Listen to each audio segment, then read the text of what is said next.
garšo kivī? Visiem garšo kivī. Bet kuram patīk mizot kivī? Nevienam nepatīk. Tas bija tā līdz šim.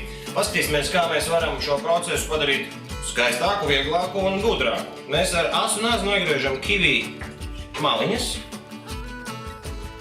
Un pēc tam sāniņā iegriežam tā, lai tikai miziņu skartu. Ja?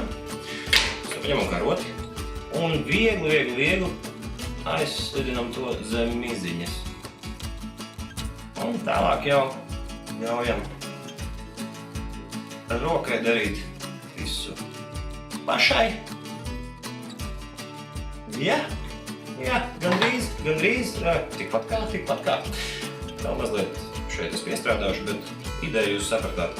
Smuka miziņa. Gandrīz smuks kivī. Gandrīz ir daudz. Dari gandrīz gudri.